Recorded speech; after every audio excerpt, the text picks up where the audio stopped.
ሰላም የኔ ሙያ ቤተሰቦች እንዴት ናችሁ? ቲጂ ነኝ። እኔ ደህና ነኝ እግዚአብሔር ይመስገን። እናንተ እንዴት ናችሁ? ሁሉ ሰላም ነው ወይ? ዛሬ ደግሞ በሌላ በአዲስ ቪዲዮ ወደ እናንተ መጥቻለሁኝ። ዛሬ የምንሰራው የብርቱካን ኬክ ነውና ተከታተሉ።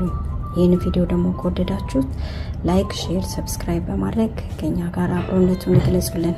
አመሰግናለሁ። ወደ ቪዲዮ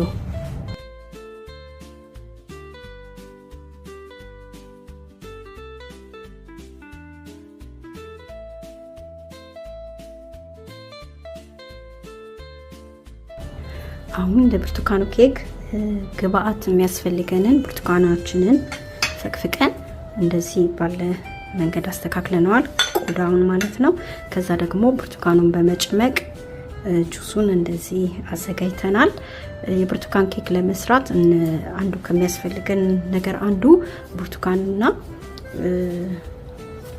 እንቁላል ያስፈልገናል። ስኳር ያስፈልገናል። ከዛ የጎርት ያስፈልገናል፣ ናቹራል የጎርት ያስፈልገናል እና ዘይት ያስፈልጋል። ከዛ በመቀጠል ደግሞ ትንሽ ፒኪንግ ፓውደርን ያስፈልገናል። ከዛ አሁን ወደሚቀጥለው ስቴፕ ደግሞ እንሄዳለን።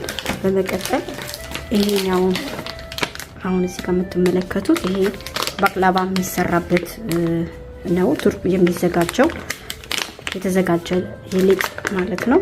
ከዛ እንዴት አርጌ እንደምሰራው አሳያችኋለሁ። ተከታተሉ።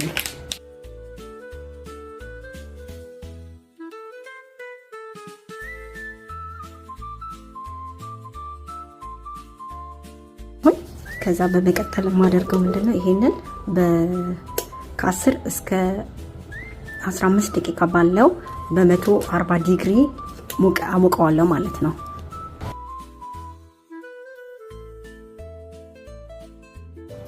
ቀጥለን ደግሞ ስኳር በዚህ አንድ ስኳራችንን እናደርግና